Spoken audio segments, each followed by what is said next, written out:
Can you do some big breaths in and out for me? It's a genetic condition that the mum carries. Ultimately, they do lose the ability to walk.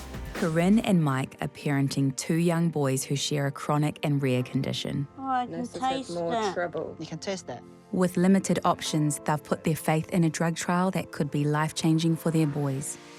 If they weren't on this drug trial, they wouldn't have access to this drug in New Zealand. It's a gamble, it's a trial, but it was something versus nothing.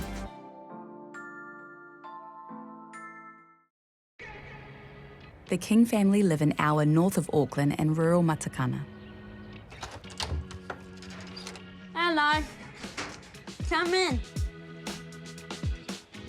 G'day, Ethan. Who'd you bring along? Ethan's our eldest son. Stinky bum. He's 13 years old and basically obsessed with anything that has wheels, tracks, motion, basically. I've just always liked cars since I was little. When Daddy got home from work, he would always take me to the end of the driveway to watch cars and trucks and stuff. So where do you want it? Get a bit more. Don't know if it'll work or not, might flip the ramp. Oh, good one. That's cool ants. Yeah. Oliver's our youngest, he's 10 years old. He's more obsessed with dinosaurs, animals, nature. He's just taught us so many things we never knew. He just loves anything to do with animals, facts and things like that, but he loves his animals more than anything. His Frenchie bulldog and pug, they're his favourite creatures. Likes them over humans. Yeah. This is Ollie's dog, Shadow, and then Pablo's my dog. If I get sad, then Pablo or Shadow come over and sit next to me so I can pat them and stuff. I'm pretty sure they can tell when me and Ollie are sore or sad. They were from Make-A-Wish. Ethan initially wanted a dog. So once he got his pug, of course, our animal lover really wanted his own dog. Never intended to have 2, but No. yeah, having said yes to one, we couldn't say no to the other. Shadow's always up for cuddles, but sometimes you can be cuddling her and then she farts and it smells so bad. It smells so bad you feel like you might pass out sometimes because you just walk through a big thick wall of stinkiness. Ethan and Ollie both live with Duchenne Muscular Dystrophy. It's a condition that aggressively weakens their muscles as they age and reduces life expectancy. All right, Ollie's going to grow tall. Eventually they will stop walking and then lose muscle function throughout the body. They lack something called dystrophin. So everyone has dystrophin in their body. It acts like a shock absorber for the muscles. So it's a slow decline, I guess. Can you do that one, or is it too heavy? Maybe tip it. All right. It's a genetic condition that the mum carries. That's 50-50 if you pass that X chromosome on to the child or not. All right, you want to crack the egg in? Oh, okay. No, that's all right. Just pour it. Just put it in. Yeah. They need a lot of help, whether that's climbing stairs with Oliver, getting in and out of bed, helping in and out of vehicles, helping them cut their food at dinner times. It affects every muscle, so their arms are weaker as well. They would need us to put milk in the cereal. Yeah, the weight of a 2 litre, Yeah, that's 3 way too litre heavy. thing of milk. All right. Do you reckon they're even? I don't, but oh well. It's not just a muscle condition, it affects the bones. If you're not active, your bones weaken. All right, put them in the oven. And I'll get you down. Before I became a parent, I imagined life with kids would be easier. Less work on my behalf. When Ethan was born, I mean, he was born like any other baby with all his fingers and all his toes, and nothing was any different. I always worried that he hit milestones late, but just as I would sort of start to really worry and think I maybe should talk to Plunkett or the GP or something, he would just hit the milestones. I think he just crawled before he was 1, just walked before he was 18 months. When Ollie was born, my mum had Ethan a lot. She questioned me more and more. He was 3 then, and he couldn't walk down to Snell's Beach, which is, not even 500 metres, is it? But at that point, I thought, well, maybe we should talk to the GP. They did a blood test, and they said, you need to come in and you need to bring your husband. He said, we think it's a muscle wasting condition, and said not to Google. I know that was an interesting thing to say, because what's the first thing you did? Yeah. So we looked at all the muscular dystrophies, and we were hoping and praying that it was not Duchenne, because that was the fastest progressing of all the muscular dystrophies, but we kind of knew. And they said, there is no cure for this. And then we were like, oh, there's a real chance that Ollie has it too. But the paediatrician said to us, it's 50-50 chance whether you've passed it on. It's unlikely you've passed it on to both kids.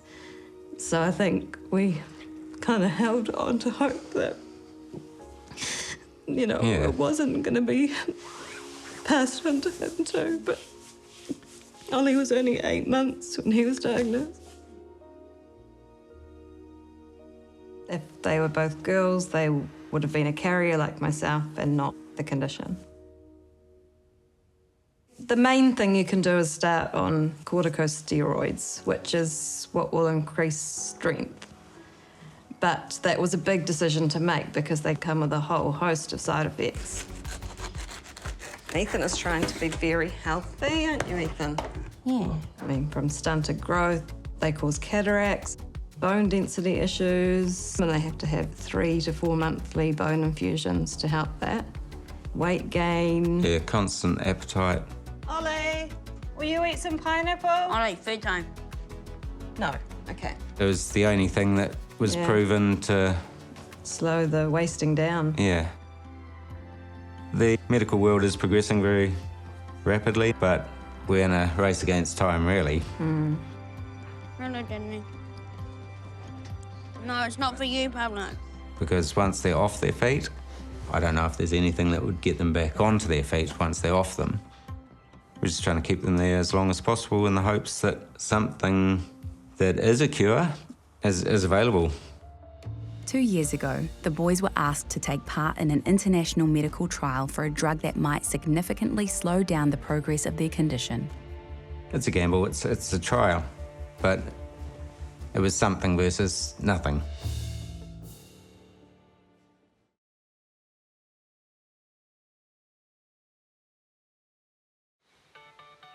Ollie, can you sit up a bit so you can eat? Gonna get Marmite on you. Come on. I know, it's all a pain, isn't it? But just eat something. They do very little. It looks like they're being lazy, but it's about conserving the energy. So they're going to school with as much energy as they possibly can to get themselves through the day, basically. All right, Ollie, let's get changed. Yeah, I mean, there's just a lot to do in the mornings, getting all the medication, and then, of course, we've got to get them dressed, get them breakfasted, and help them brush their teeth, and all of those little things that most parents are getting ready while their kids are doing those things. Okay, spit. At the same time, trying to be mindful that they are 10 and 13 and that they should be doing it themselves. So trying to get them to think about it, not just doing all the thinking for them as well, because actually there's, their brains are fine. Right, do you need your hair done more? No. No? Good? Come on, Ollie, I need you to hurry up, please. I know. Getting through a whole week of school is definitely very challenging. Well, it's wet out here.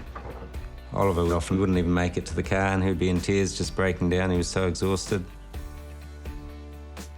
If Oliver was to try and climb into the van on his own, that could be at least a 5-minute process.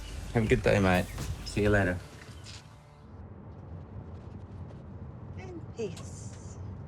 So the boys go to school in 2 different towns. We're in Matakana now, and that's where Ollie goes to primary school. So I drop him first.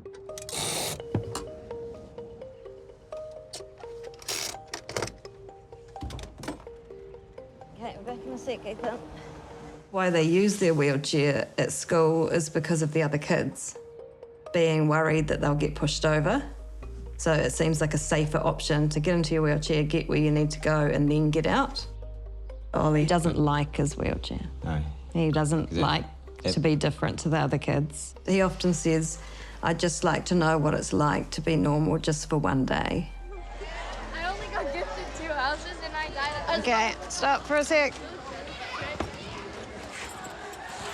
Ethan's kind of finding himself a bit more this year. Do you want to get on my wheelchair? Yeah, sure, why not? Let's go. Last year he fell and got a compression fracture in his spine, and that really put him out of school for a long time. And I feel like he's finding his place and he's zooming around in his wheelchair way too fast. Whoa, skid. And being him. I believe I can ride. I believe I can touch the handles. That was great riding. He doesn't have heaps of friends, but he does have some friends. That's something I've always put a lot of time and effort into, making sure they have friends over and including their friends in whatever we can. Because I think once life becomes difficult, friends are going to be the most important thing. Ah, where do I start? Oh, shush. Ugh, he's annoying, he's a troublemaker. No, I'm not. I can barely run. Well, yeah, but you make trouble with your words. Oh, come on. I give you rides. You get places quicker. Sometimes he's annoying. He used to get angry with other kids easily. He doesn't anymore, really. Are you sure about that? Would do, but not as much as before. He's quite good at helping me with my stuff sometimes. You heard him. I'm a good person. Ethan and Ollie have been thrown a potential lifeline. They are the only New Zealanders to meet the specific genetic criteria to join an international medical trial for a new drug that targets Duchenne Muscular Dystrophy. Once a week, Corinne and her sister drive the boys to the clinical research lab in Auckland for an intensive day of drug administrations and checks. A drug was released that would help their particular genetic mutation, but it was given limited approval by the FDA in the US. So at that point, the FDA said, you need to do another trial to prove that this drug really does work. Ethan and Ollie are the only boys in the medical trial in New Zealand, so that's pretty exciting in itself.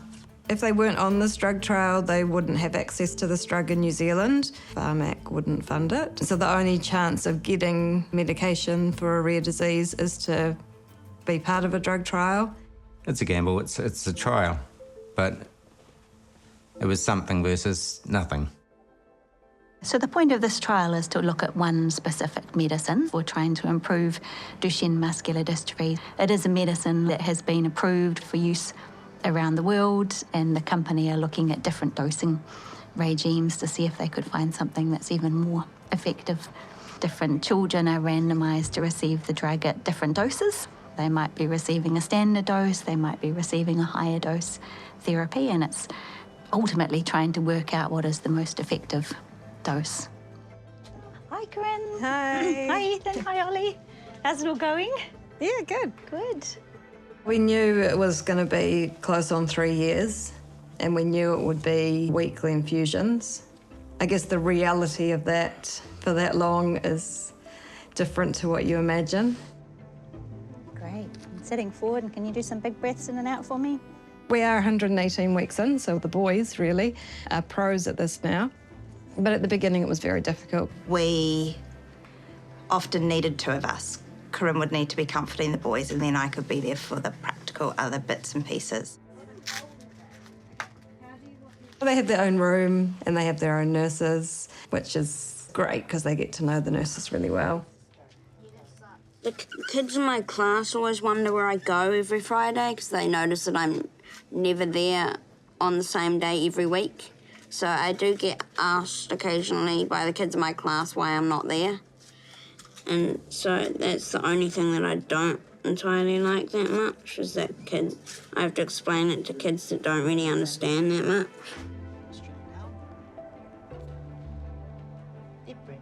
They alternate who gets their port access first, because they obviously hate that. So brave. There we go.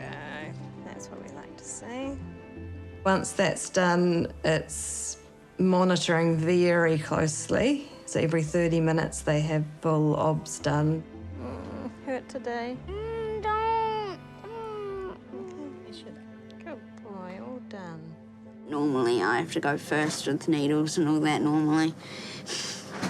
So I have to show Ollie how everything's going to work in the hospital, don't I, Ollie? Because you're not sure about it, eh? I think the boys are coping really well with the trial.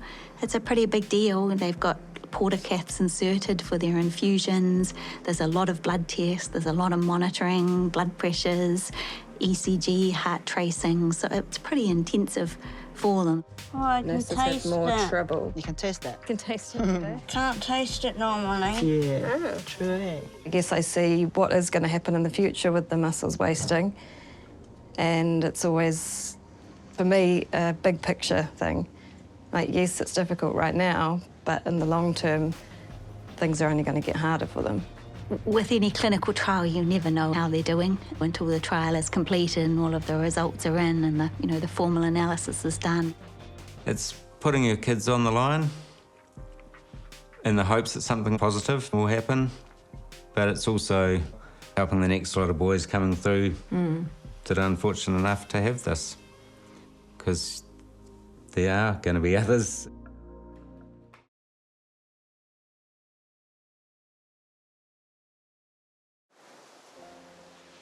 It's been a long and exhaustive commitment participating in the international medical trial. But Corinne and Mike believe it's the best chance of a better future for their boys. You all right with that? Yep. You're fine. Yep. Our ultimate hope was that it would pause their situation for as long as possible, in the hopes that perhaps a cure will come along in the meantime. There is some really amazing stuff happening in terms of gene therapy, and that's really promising to try and keep them on their feet and to help their heart and lungs. So their heart's still strong, their lungs are still strong, and that's amazing. You want a pet? I feel really passionate about bringing clinical trials to New Zealand, and we're talking about kids who are, growing older with a degenerative condition. So if we can get them into clinical trials, it's a way that they can actually try and get access to therapies. The best possible outcome for this trial would be demonstrating that a higher dose is even more effective. So we do know that the standard dose is effective, but it's never quite good enough. If we could do better, that it would be a better outcome for treated children.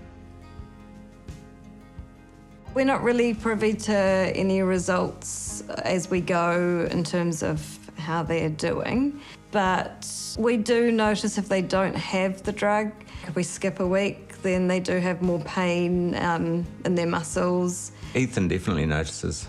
He's aware that he starts feeling a little more sore, a little more tired.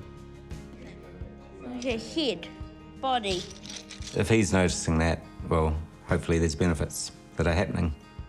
He's doing really well, actually. Most boys with Duchenne Muscular Dystrophy lose the ability to walk sort of around 10 to 12 years of age. So actually the fact that he's still ambulant and walking is a really positive sign. Ollie was hoping it was a miracle that he could then be exactly the same as all the other kids. But of course, that's not how it works. Nothing's that groundbreaking yet. With just a few more months to run, the hope is that the drug company will continue to provide access to the medication once the trial is over. That was probably the biggest reason I wanted the boys to be on the drug trial. is so that they could continue to get the drug over the course of their lives. So what happens after the trial's finished? Well, the good news is that we've got approval from the sponsor of the trial to continue access to the medicine afterwards. Oh, that's good. Yes, absolutely. So it'll move out of being like a clinical trial and just into like what's called an ongoing access program. So they won't have to do all of the other sort of trial-related assessments, the ECGs, the blood tests, the physio assessments. So they would just come in and have it as an infusion. And I think that's a really positive outcome for them. I think, they perceive that there has been a benefit for Ethan and Ollie, and so, it'd be devastating to finish the clinical trial, put all of that effort and commitment into it, and then not be able to continue therapy. Does anyone want a bubbly before I open one? Yeah, I do. Okay, that's good. I was like, yeah, I wasn't going to have a drink, but... Woo! Bring your chair outside, Ethan. Oh, careful. Yeah, do you want me to do it?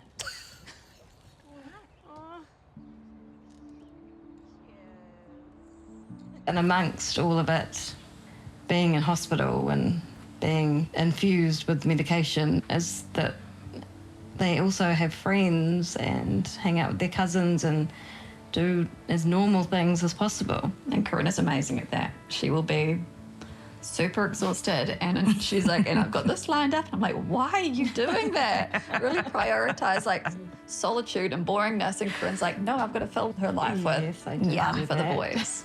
She's the best at it. Oh, thanks. Yeah, I want them to have as full a life as possible. I want them to know that they can do anything and that being disabled does not stop you from living life. I